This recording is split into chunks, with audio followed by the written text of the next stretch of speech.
Bueno, aprovechen ustedes que no está Luis Larraín, para decir y hablar libremente de las bondades de esta reforma tributaria que se va a anunciar hoy, porque cuando llegue Luis Larraín va a empezar aquí la pelea por esto. Ya, como dice Ernesto, a Luis Larraín no le gustan los impuestos, el alza de los impuestos, ¿no es cierto? Pero ya va a llegar él. En todo caso, hoy se anuncia en un ratito más la presidenta de la República, hoy también en cadena nacional lo va a dar a conocer, una reforma tributaria cuyo objetivo es poder financiar principalmente la reforma de la educación. Entonces, ¿ustedes tienen alguna precisión, algún dato más de lo que tenemos nosotros, que nos enteramos a través, ¿no es cierto?, de la información, de la prensa, de lo que se ha dado a conocer? Patricio. O sea, yo lo que yo destaco es que este es un enorme eh, un enorme esfuerzo de responsabilidad. Porque la verdad es que en los últimos 10 años el país ha ido asumiendo una serie de compromisos en materia social. Una reforma previsional, reformas en salud, el auge, y hay además la voluntad de profundizar el esfuerzo en educación. Hacer todo eso sin un ajuste tributario profundo sería una frivolidad y una irresponsabilidad mayúscula. Confiar en que esos nuevos esfuerzos se pueden hacer simplemente porque el cobre está a $3.30 o a $2.95 la libra, eso es de una enorme irresponsabilidad. Entonces, este es el momento de hacer una verdadera reforma. Lo que hubo hace 3 años y medio con el presidente Piñera fue un ajuste menor, fue importante, pero fue un ajuste menor. Lo que corresponde hacer es una reforma como no hemos tenido desde el año 1990. Esa fue la última gran reforma tributaria que tuvo el país. Esa gran reforma tributaria no causó los males que algunos agoreros anunciaron en su momento. Todo lo contrario, esa reforma tributaria del año 90 fue la inauguración de un periodo de desarrollo económico, de progreso. Yo espero lo mismo. Yo confío bastante en los técnicos de que no va a ser una reforma que tenga efectos negativos sobre el crecimiento, que va a estar a tono con lo que pasa en los distintos ámbitos económicos, pero yo quiero enfatizar que es un acto de responsabilidad frente a los distintos compromisos que todos, porque esto ha sido transversal, esto de el auge, el Chile solidario, la subvención preferencial, no ha sido una cosa solo de la centroizquierda, esto es una cosa a la que hemos concurrido derecha, centro e izquierda. Lo que sería patético es que todos concurriéramos entusiastamente a gastar más, pero no estuviéramos dispuestos a hacer el ajuste por el lado de los deberes, de la recaudación tributaria. Así que esa es mi sensación. Creo que va a tener un amplio apoyo ciudadano, en el sentido de que escuchar a la presidenta en la noche. Creo que va a tener un gran apoyo ciudadano. La gente votó por esto. Y vamos a tener un debate interesante y por supuesto ojalá que haya apertura, porque si hay que hacer algún ajuste en el proceso, se hará el ajuste en el proceso. Ahora, hay quienes desde la alianza, desde la hoy oposición, dicen que cuando hizo la reforma tributaria el presidente Piñera se conocía exactamente para qué la iba a usar, que la oposición de entonces le pidió hartos detalles, ¿no es cierto?, al gobierno sobre cuánto para aquí, cuánto para allá, y que en este caso no es así, que no se conoce muy bien, que no hay mucha información al respecto. Ernesto Tonio. Yo quiero señalar lo siguiente. Primero, estoy de acuerdo con lo que señala Patricio y quisiera señalar dos cosas. Primero, el cumplimiento rápido que esto ha tenido. Es decir, uno de los pilares de la promesa de Michelle Bachelet se lleva a cabo en un periodo extraordinariamente rápido. Va la reforma hoy día.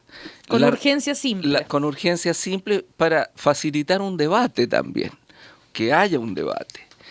Es una reforma en donde están claros los pilares fundamentales de esa reforma, pero que tiene un articulado largo. Es una reforma compleja, es una reforma grande. Entonces tiene un articulado largo que los parlamentarios tendrán que tomar con discutir, tiene muchos aspectos técnicos en los cuales se basan estos principios. Quisiera decir dos cosas. Primero, no es solamente para que hayan elementos, y esto lo ha repetido la Presidenta de la República, no es solamente para que hayan elementos que costeen los gastos que hay que hacer, las otras reformas sino también para producir una mejor distribución del ingreso.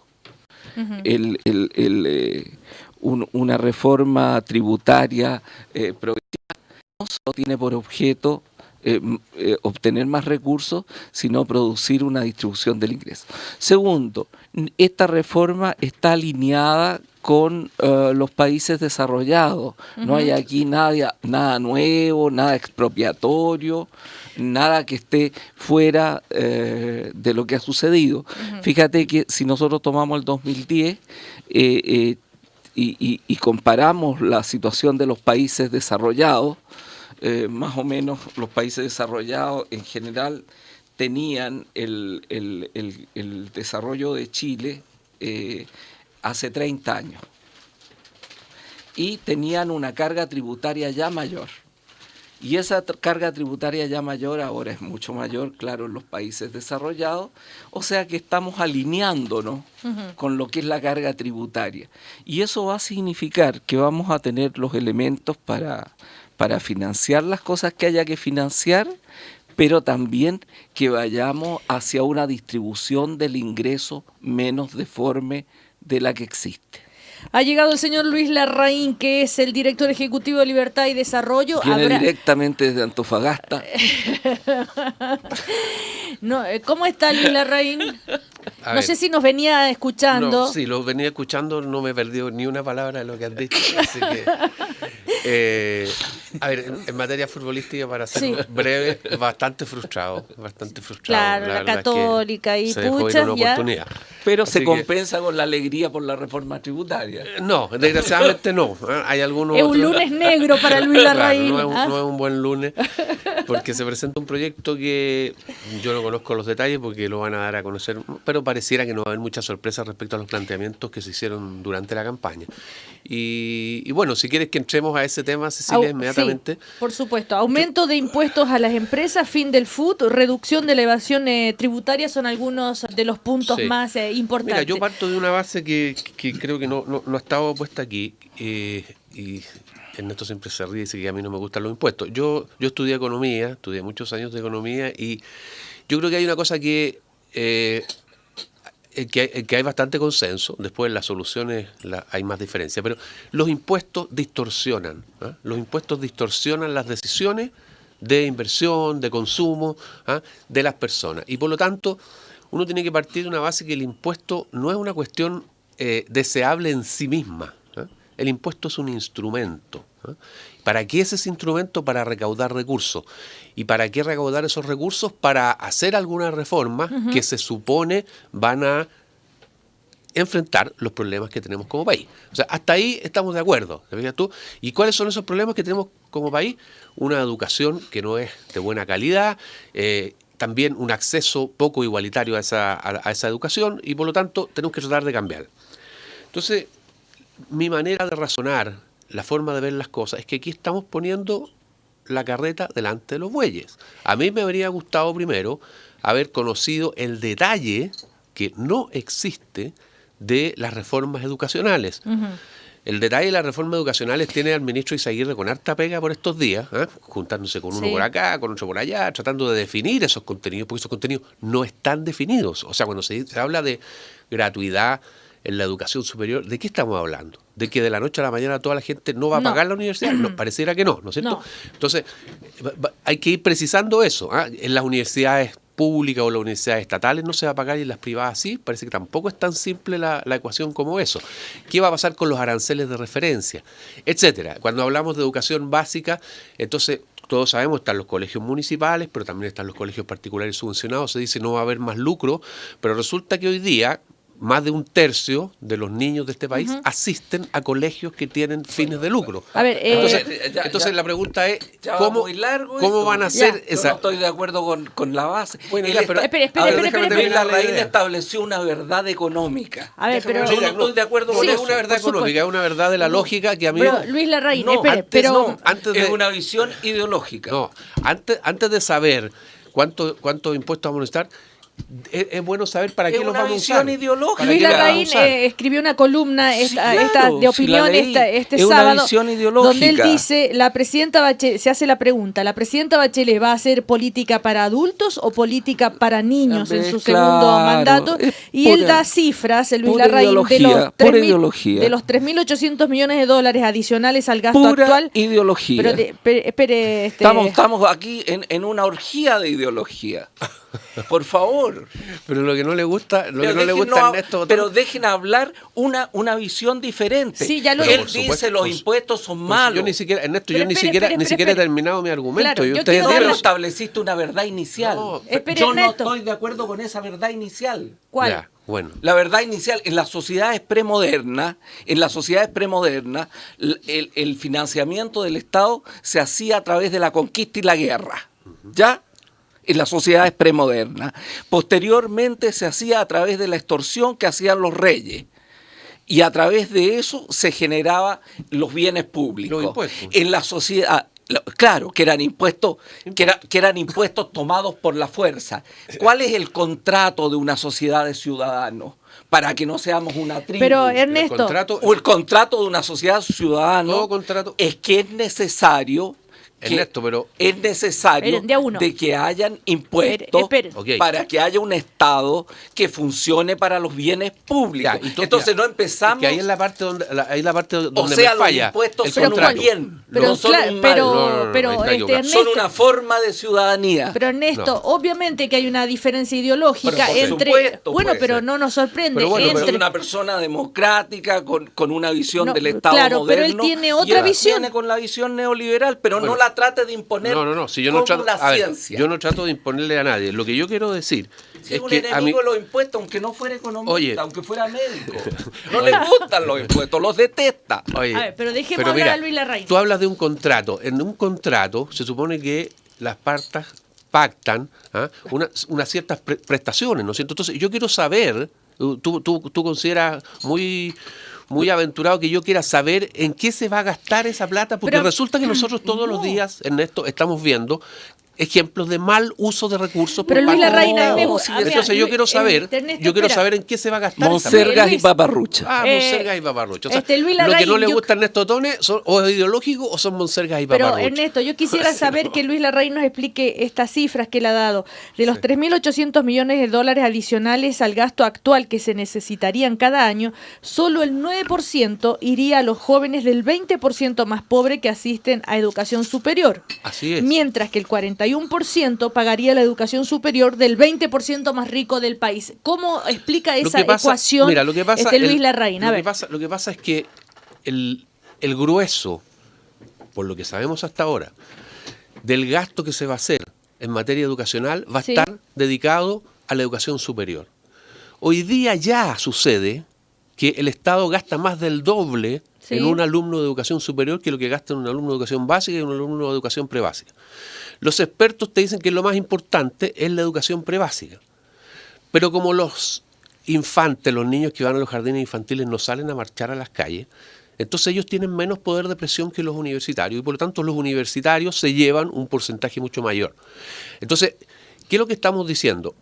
Si la gratuidad en educación superior es uno de los objetivos y ahí se van a gastar 3.800 millones de dólares, lo que yo estoy diciendo es, ojo, esa plata no va a disminuir la desigualdad en Chile, la va a aumentar. Que resulta que gran cantidad de personas que no van a la universidad y que no van a ir a la universidad probablemente, un 40% de personas que son los más pobres de este país, no van a recibir un peso de eso y sí lo van a recibir las personas que van a la universidad.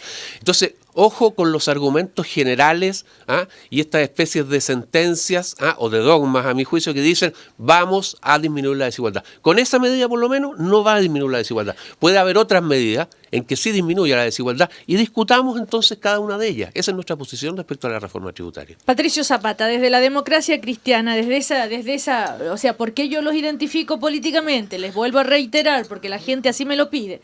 Desde esa sensibilidad, ¿cuál es porque Ernesto es que hay algunas dudas de repente que Ernesto Tone hay gente que lo considera derechista. Claro. Ya, Patricio Zapata, ¿cuál es la mirada sobre esta reforma tributaria que se anuncia hoy, donde además se agrega el tema si se va a dialogar o no dialogar en el Parlamento, cuestionando esa posibilidad cuando vemos declaraciones del presidente del Partido Comunista y también parlamentario, Guillermo Telier, que dice vamos a dialogar, pero no vamos a volver a la política de los consensos? Entonces empiezan los tires y aflojos. ¿Cómo se va a llevar a cabo esta discusión? A ver, déjame partir por lo que decía Luis. Claro, en algún sentido es súper razonable que si se le va a pedir a la comunidad que aumente su contribución tributaria, las personas tengan la cierta tranquilidad o seguridad de que esos recursos se van a emplear bien, se van a emplear en cuestiones que sean de provecho, que no se pierdan ni en corrupción ni en ineficacia. Y también, creo yo, es una garantía, es un derecho en una comunidad democrática que sea la propia comunidad a través de sus representantes la que decida el destino de esos recursos. Esos son principios con los cuales yo estoy de acuerdo. Ahora, a diferencia de lo que pasó con algunos ajustes tributarios del pasado, en que uno tenía como sociedad una cuestión urgente que realizar, por ejemplo, estoy pensando en la ampliación de la jornada escolar, sí, a jornada escolar completa, en que se hizo una alza acotada al impuesto al tabaco, a los cigarrillos y a los alcoholes, si no me equivoco. Eso fue el 93, 94. Bueno, había una ligazón explícita entre vamos a subir tanto el porcentaje de este impuesto y vamos a gastarlo en esto. Yo creo que esta reforma que estamos viendo ahora es una reforma que tiene varios propósitos estructurales. Una parte importante de estos recursos nuevos van a ir a educación y efectivamente todavía no tenemos sobre la mesa el detalle exacto, el detalle preciso de cómo van a ir esos recursos de educación. Eso es verdad. Pero yo diría, hay un consenso bastante transversal de que si queremos tener una mejor educación va a haber que invertir más. Yo recuerdo a Gonzalo Vial, que era un hombre de derecha, hace 15 años atrás diciendo no vamos a tener buena educación en el sistema municipal, sino él decía, tripliquemos la subvención que se le paga a esas escuelas, porque con la cantidad que les entregamos simplemente es un autoengaño pensar que vamos a tener buena educación. Entonces, yo no estoy diciendo, Luis, que uno como comunidad deba firmar cheques en blanco y confiar en la buena voluntad, pero yo creo que hay bastantes argumentos para pensar que como país necesitamos, ya podemos decir que necesitamos, para enfrentar los próximos 10 años, más espalda financiera. El fisco necesita más espalda financiera por cosas que ya hemos comprometido, cosas que ya el gobierno anterior y el anterior ya comprometió, porque se hizo un mal hábito, yo creo que fue un mal hábito en el gobierno anterior, de comprometerse en cuestiones que se financian, pero no está claro exactamente qué va a pasar con los recursos una vez que el cobre baje. Y por otra parte, este gobierno ha presentado los principios de ciertas reformas que se van a discutir en el Parlamento. Aunque no tengamos los detalles, yo creo que no es ilegítimo, y por el contrario, es responsable partir por la discusión tributaria. Porque eso le da una señal al mundo. Fíjate que la revista, yo el otro día veía en el Economist que se valoraba, se han criticado algunas cosas, el Economista ha criticado el tema de los bonos, pero se valoraba a un gobierno de centro izquierda que lo primero que hace no es empezar a gastar, sino empezar a copiar recursos para llevar adelante su programa. Eso se valora como una izquierda o centroizquierda responsable. Luis Larraín, ¿está en contra solo porque no conoce cómo se va a distribuir o está en contra per se de una reforma tributaria? Yo repito eso, yo no estoy en contra per se de un aumento de impuestos. Yo estoy dispuesto siempre, considerando que es un instrumento de política económica y que no es un dogma, a evaluarlo. Ahora, qué bueno, ¿cómo, Luis, cómo, eso es nuevo, cómo se gasta eso? Es extraordinariamente importante. Y por eso yo, eso es nuevo. de los contenidos que conozco de la reforma tributaria, porque esos contenidos se han discutido bastante, y de los que conozco de la reforma de educación, que también se han discutido bastante, pero que están bastante menos claros, ¿Sí? entonces no me gusta, porque yo veo que el gran objetivo, que es disminuir la desigualdad, no se va a lograr, porque además los impuestos, pese a que le cause indignación a un Ernesto Tone, los impuestos distorsionan las decisiones de inversión y de consumo. Las empresas, por ejemplo, las pymes, que hoy día se ven beneficiadas con un régimen que tanto es criticado del FUT, que les permite a ellos invertir las utilidades que obtuvieron en nuevos proyectos, sin tener que pasar por el sistema financiero y todo lo más, se va a ver interrumpida por la eliminación del FUT. Entonces, eso va a tener un efecto. Cuando se dice, se aumenta el impuesto a las empresas, entonces, la caricatura, eso es lo que yo hablo de política para adultos y para política para niños. La caricatura, es decir, se va a subir el impuesto a las empresas, entonces se sube el impuesto a los ricos, ¿ya? Entonces, mejora la distribución del ingreso automáticamente. No, no es así. Porque un aumento de impuestos a una empresa tiene muchos efectos. Tiene el efecto sobre la producción y la inversión. Y eso puede significar, no siempre, pero puede significar de que la empresa invierta menos y que haya menos empleo. Después también, en alguna medida, no sabemos cuánto, ese mayor impuesto puede ir a recaer a un consumidor de esa empresa, que le van a subir el precio de los productos. Entonces, esta cosa tan automática de que se sube el impuesto a las empresas y se sube el impuesto a los ricos, no es tan así. Entonces, por eso es que yo creo que cada vez hay que examinar bien. Lo que nuestra evaluación de esta reforma es que es una reforma que va a afectar mucho a las pymes.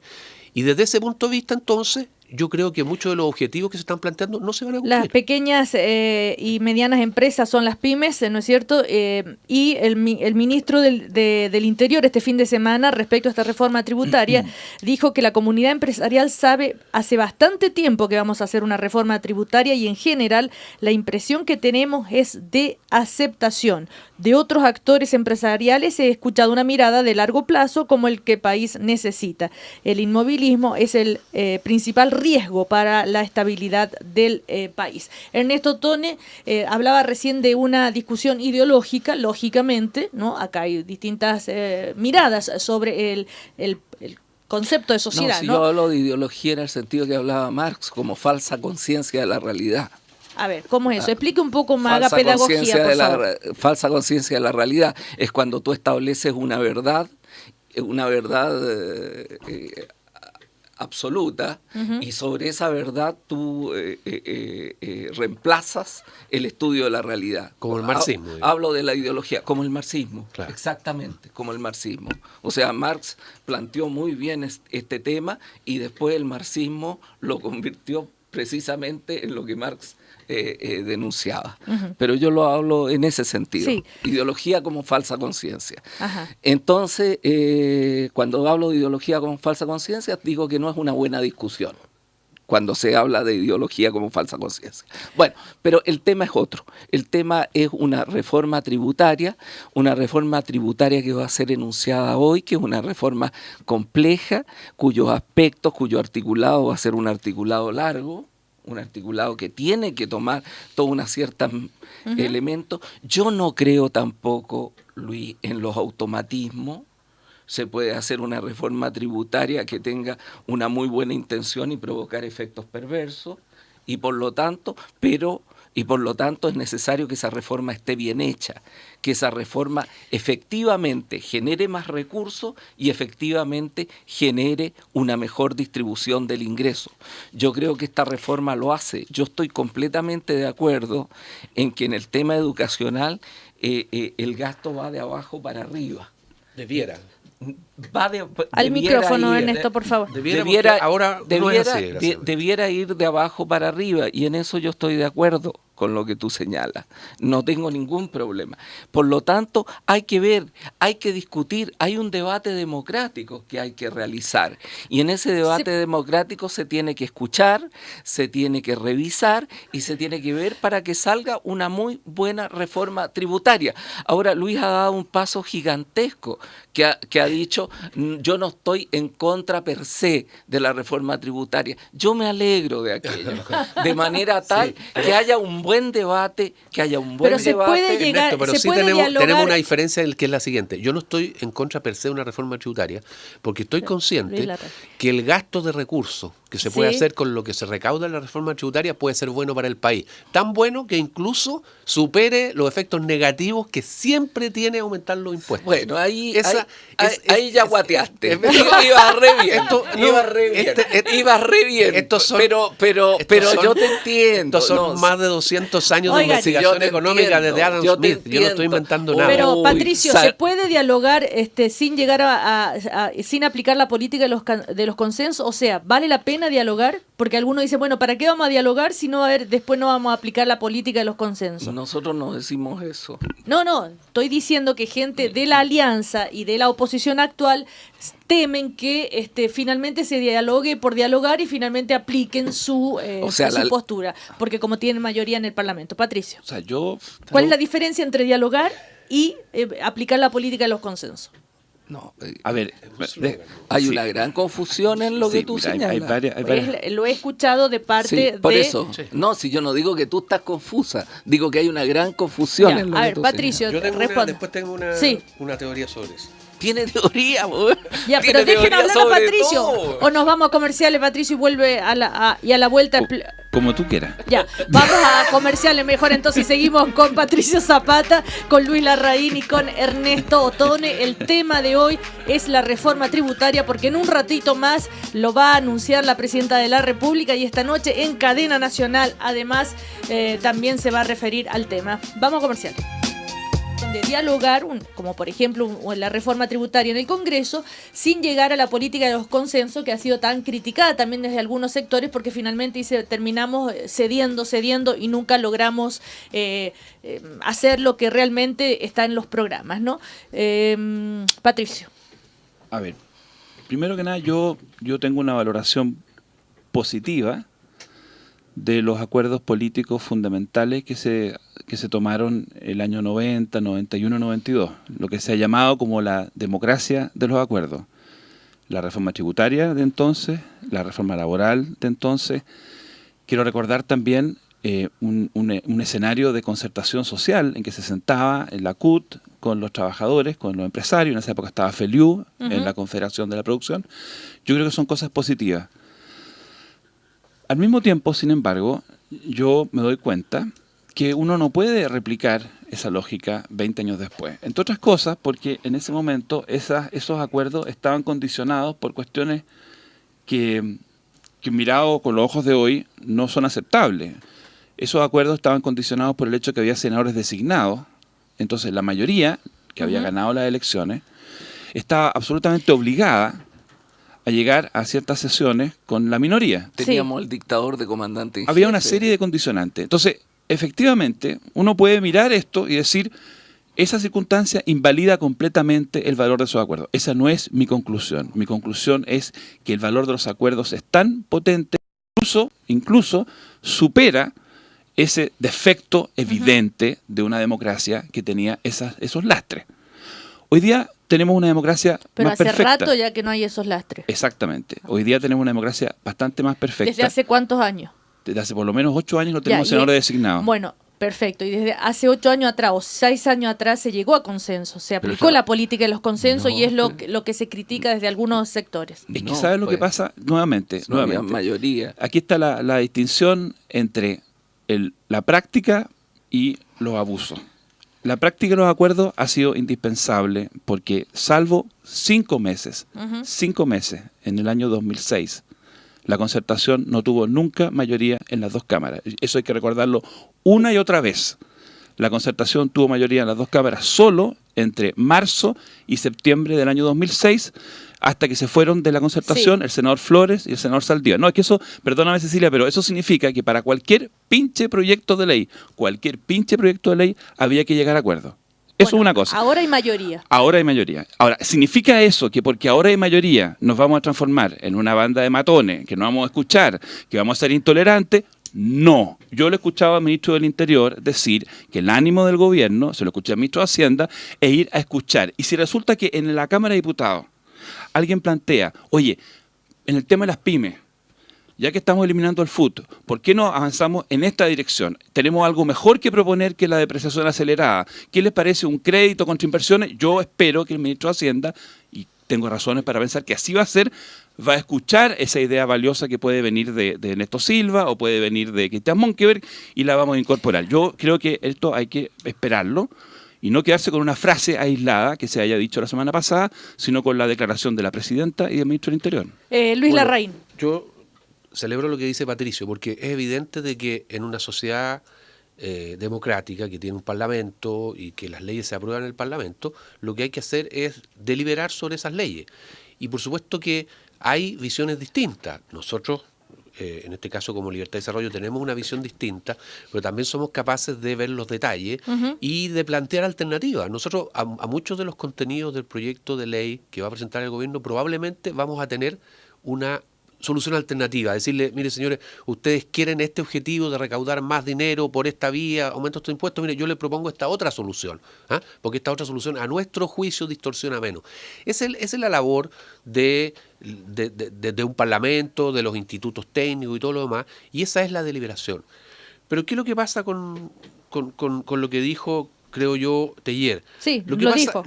Esta mañana aparece yo creo que él cayó en la consigna inmediatamente. Entonces, como está satanizado la palabra consenso, entonces él dice, ya, vamos a conversar, pero no consenso. Entonces es como medio raro, porque al final es una contradicción en los términos, ¿te fijas tú? Porque al final, cuando uno dialoga, llega a ciertos acuerdos, ¿te fijas tú? Entonces, resulta que el consenso está satanizado, forma parte de una... ¿Por qué está satanizado, desde algunos sectores? Está satanizado porque significó no poder avanzar en los temas centrales de lo que se prometía, ¿o no? No, porque espérate. Entonces, yo creo que esta discusión es importante. Déjame un poquito. Es muy importante para lo que viene después. Es muy importante para lo que viene después. Porque resulta que si es que el diálogo que va a tener este gobierno, que tiene mayorías en el Congreso, si es que el diálogo que tiene es un diálogo de mucha deferencia, que le dice, mire señor, aquí está el proyecto, léalo, hágame todos los comentarios que quiera, pero ¿sabe qué? Yo no le voy a cambiar ni una coma. Si ese es el diálogo, eso es un contrato de adhesión. O sea, nosotros nos están diciendo ya usted firme aquí, pero no puede cambiar nada. Y eso creo yo que no está en lo que es la esencia de la deliberación democrática, que deberá tratar de perfeccionar las leyes. Por lo tanto, es muy importante esta discusión. Y yo creo que tiene que haber consenso. Y obviamente que en algunas cosas no habrá consenso, y ahí se votará y se usará, digamos, lo que digan las mayorías. Pero la voluntad del consenso siempre tiene que estar. Que lo que dijo Guillermo Teillier es una discusión en el Congreso, todo aporte es válido, la derecha tiene gente con experiencia que aunque se oponga, sirve, lo vamos a escuchar y podemos, pero si llegado el minuto, habrá que votar y no volver a la política de los consensos. Ernesto Tone. A ver, esto de la demonización de la política de los consensos yo creo que lo explicó magníficamente Patricio y estamos todos de acuerdo. No se pueden hacer análisis sin historia. Sin ver las circunstancias en que esta situación se produjo, la no existencia de mayoría, en fin, todo lo que ha señalado por un tipo de sistema electoral, etc. Ya. La democracia tiene reglas. Y esas reglas de la democracia, una de ellas es la regla de mayoría. Una de las reglas. No es la regla de la democracia, pero es una de las reglas. Por lo tanto, yo no veo por qué tenemos que hacer una contraposición entre la voluntad de llegar a acuerdos y la necesidad, cuando esos acuerdos no se logran, que se exprese en la mayoría. Así funcionan las democracias liberales.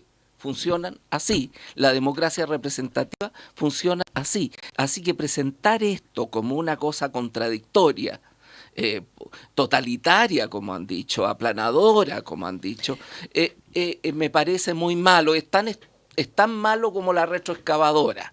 Jovino Novoa, el que habló de totalitarismo este fin de semana. Dios mío, hay que tener panache para decir eso. ¿Qué es panache? O sea, hay que tener patas para decir eso una persona, digamos, que por tanto tiempo tuvo amnesia democrática.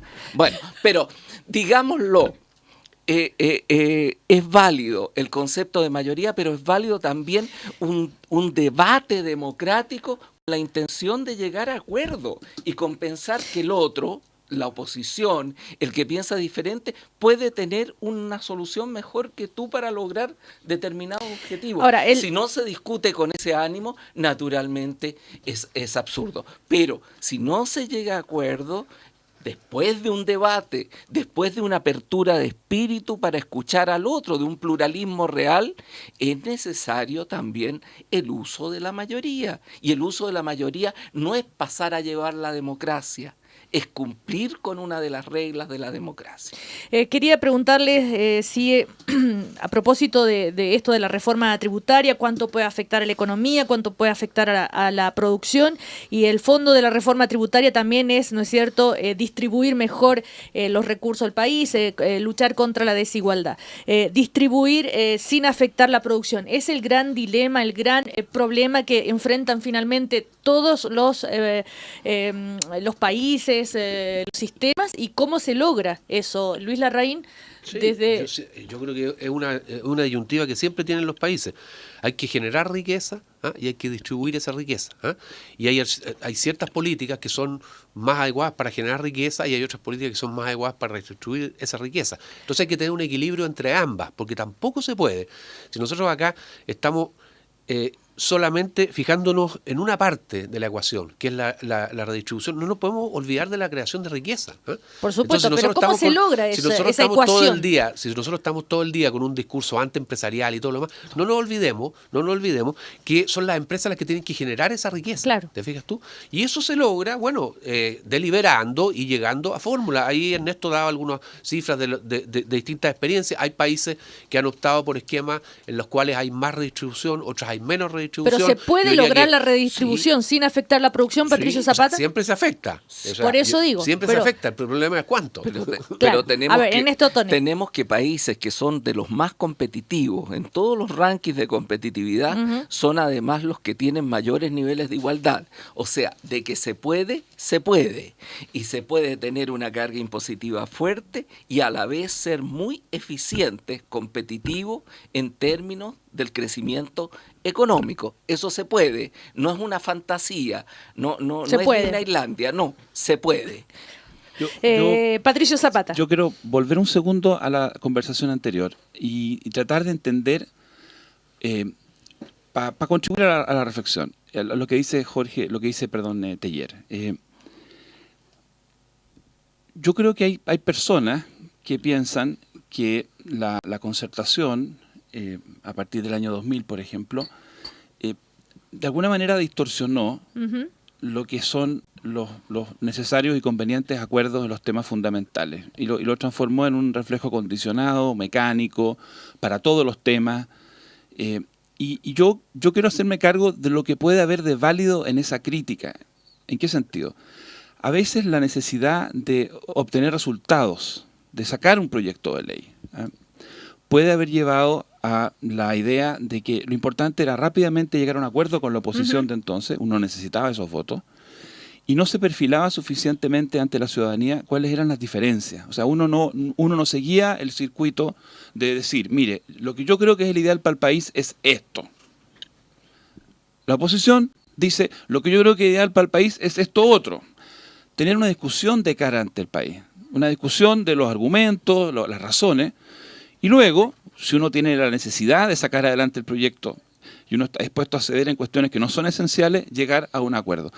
Me da la impresión, y creo que esa es la crítica que algunas personas hacen, quiero quedarme con las críticas de gente que comparte la lógica democrática, no me quiero hacer cargo de la crítica de personas que son fundamentalistas y talibanes, no, gente que tiene una convicción democrática que piensa, a mi juicio, con algún fundamento de que en algún momento nos saltamos la etapa de la deliberación y el debate, y la gente empezó a ver a dos fuerzas que en el fondo no se distinguían mucho. No parecía muy claro cuál era la diferencia entre la centroizquierda y la centroderecha, porque nos saltábamos ese debate político. Entonces yo creo que es súper importante que en materia de reforma constitucional, reforma educacional y reforma tributaria, la nueva mayoría haga un esfuerzo por presentar aquello en lo que cree que es lo correcto, lo bueno para el país, sabiendo que van a haber diferencias, lo que no significa vocación totalitaria, que la oposición plantee su punto de vista ideológico distinto.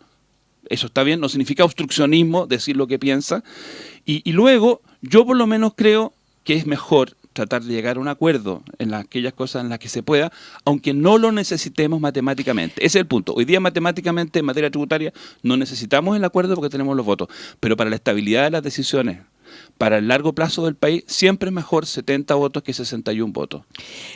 Más allá de la famosa frase de la retroexcavadora que tanto dio que hablar, el senador Quintana este fin de semana en una entrevista habla de la falta de convicción que hubo en algunos en el pasado, lo que generó también una reacción muy airada del ex senador Camilo Escalona anoche en Tolerancia Cero.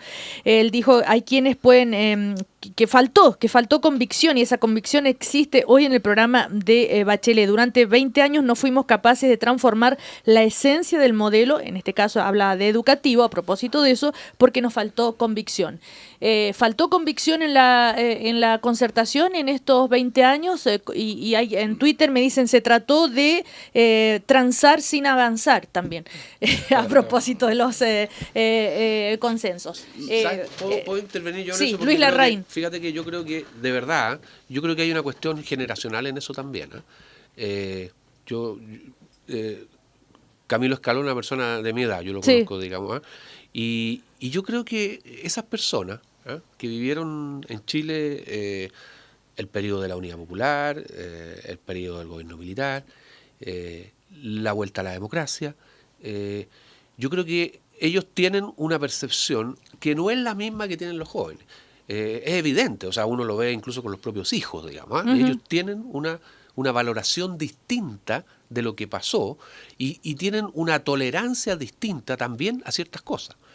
Por lo tanto, yo creo que no es tan raro, el senador Quintana es más joven, digamos, y él probablemente desprecia un poco lo que tuvieron que hacer las personas que finalmente construyeron el país que tenemos hoy día, que es un país que se construyó sobre la base de tratar de conservar lo bueno que había e introducir los cambios que eran posibles, como dijo en una frase bastante célebre en su época don Patricio Elwin, en la medida de lo posible. Pero esa es la medida. Ellos querían en la medida de lo imposible, pero resulta que las revoluciones que van tras lo imposible generalmente terminan mal. Pero entonces, yo creo que ahí hay una diferencia generacional. 30 segundos en esta hablar un poquito sobre la desigualdad. Mira, lo que te quiero explicar, los gobiernos de la concertación cometieron errores.